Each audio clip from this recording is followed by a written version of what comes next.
Stock മാർക്കറ്റിലേക്ക് ഇറങ്ങുന്ന ഒരാളെ സംബന്ധിച്ച് ട്രേഡിങ്ങും ഇൻവെസ്റ്റിങ്ങും തമ്മിലുള്ള ഡിഫറൻസസ് അറിയേണ്ടത് ഒരു ഇമ്പോർട്ടൻ്റ് ആയിട്ടുള്ള ഒരു കാര്യം തന്നെയാണ്. ഇൻവെസ്റ്റിംഗ് മാർക്കറ്റിലേക്കുള്ളൊരു ലോങ് ടേം അപ്രോച്ചാണ്, പക്ഷേ ട്രേഡിംഗ് എന്ന് പറഞ്ഞാൽ മാർക്കറ്റിലേക്കുള്ളൊരു ഷോർട്ട് ടേം അപ്രോച്ചാണ്. Hey guys, welcome back to the channel. എൻ്റെ പേര് അഭിരൂപ്. അപ്പോൾ നമുക്ക് ട്രേഡിങ്ങും ഇൻവെസ്റ്റിങ്ങും തമ്മിലുള്ള ഡിഫറൻസസ് നോക്കാം. അപ്പോൾ ഇൻവെസ്റ്റിംഗ് നമ്മൾ പറഞ്ഞു മാർക്കറ്റിലേക്കുള്ളൊരു ലോങ് ടേം അപ്രോച്ചിനെയാണെന്ന്. അത് വലിയൊരു ടൈമിനുള്ളിൽ നമുക്ക് അസറ്റ്സ് അക്യുമുലേറ്റ് ചെയ്യാനും വെൽത്ത് ജനറേഷനും വേണ്ടിയിട്ടാണ് ഇൻവെസ്റ്റിംഗ് യൂസ് ചെയ്യുന്നത്.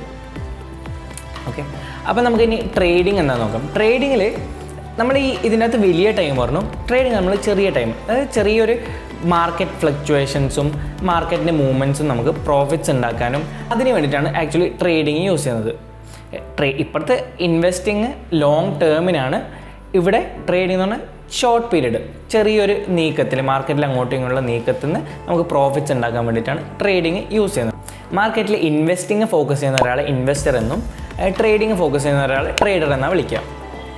ഒരു ഇൻവെസ്റ്റർക്ക് മാർക്കറ്റ് ഫ്ലക്ച്വേഷൻസ് അധികം എഫക്റ്റ് ചെയ്യാറില്ല, പക്ഷേ ഒരു ട്രേഡറെ മാർക്കറ്റ് ഫ്ലക്ച്വേഷൻസ്, മാർക്കറ്റിലെ വോളറ്റിലിറ്റി, മാർക്കറ്റ് മൂവ്മെൻറ്റ്സ് ഒക്കെ നല്ല രീതിക്ക് എഫക്റ്റ് ചെയ്യും ഒരു ട്രേഡറെ സംബന്ധിച്ച്.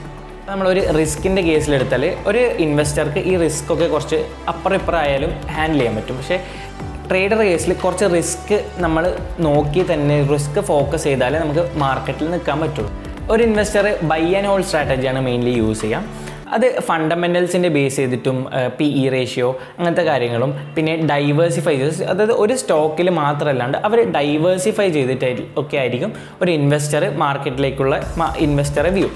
പക്ഷേ ഒരു ട്രേഡറെ കേസിൽ trader mainly short term strategies, അത് നമുക്ക് ടെക്നിക്കൽ അനാലിസിസ്, ചാർട്ട് പാറ്റേൺസ് അതൊക്കെ ആയിരിക്കും മെയിൻലി യൂസ് ചെയ്തിട്ടാണ് ഒരു എൻട്രിയും എക്സിറ്റും എടുക്കുന്നത്.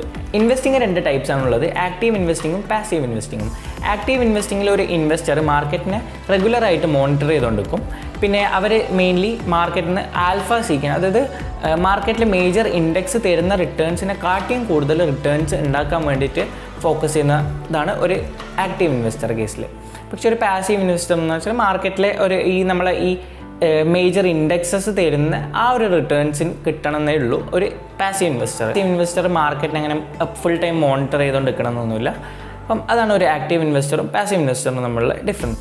ഇനി ട്രേഡിങ്ങിൻ്റെ കേസ് എടുത്താൽ ട്രേഡിങ്ങിൽ mainly intraday trading, swing trading, scalping എന്ന് പറഞ്ഞാൽ അങ്ങനെ ഒരു ക്ലാസിഫിക്കേഷൻസാണ് ട്രേഡിങ്ങിൻ്റെ കേസിലുള്ളത്. ഇനി ടാക്സിൻ്റെ കേസിൽ നോക്കാം. ടാക്സിൻ്റെ കേസിൽ ഒരു ഇൻവെസ്റ്റർക്ക് ഫസ്റ്റ് 12 months, അതായത് 1 year വരെയുള്ള ക്യാപിറ്റൽ ഗെയിൻസിൻ്റെ ടാക്സ് ഫയൽ ചെയ്യണമെന്നില്ല. പക്ഷേ ഈ ട്രേഡറുടെ കേസിലാണെങ്കിൽ ടാക്സ് ബെനിഫിറ്റ്സ് ഒന്നും കാര്യമായിട്ട് ഇല്ല. ട്രേഡിങ്ങിൻ്റെ കേസിൽ ഇമോഷൻസും സൈക്കോളജിയും ഒക്കെ വളരെയധികം ഒരു ട്രേഡറെ എഫക്റ്റ് ചെയ്യും. പക്ഷേ ഈ ഇൻവെസ്റ്റിങ്ങിൻ്റെ കേസ് പറഞ്ഞാൽ ഈ ഇമോഷൻസും സൈക്കോളജിയും അത്ര രീതിക്ക് ഒരു ഇൻവെസ്റ്ററുടെ കേസിൽ എഫക്റ്റ് ചെയ്യുന്നില്ല. ഇതൊക്കെയാണ് മെയിൻലി ട്രേഡിങ്ങും ഇൻവെസ്റ്റിങ്ങും തമ്മിലുള്ള ഡിഫറൻസസ്. ഇപ്പോൾ ഒരാളുടെ ടൈമും റിസ്ക് അപ്പറ്റൈറ്റും ഫൈനാൻഷ്യൽ ഗോൾസിനൊക്കെ അനുസരിച്ച് ട്രേഡിങ് വേണോ ഇൻവെസ്റ്റിംഗ് വേണോ എന്ന് ചൂസ് ചെയ്യാം. Thank you.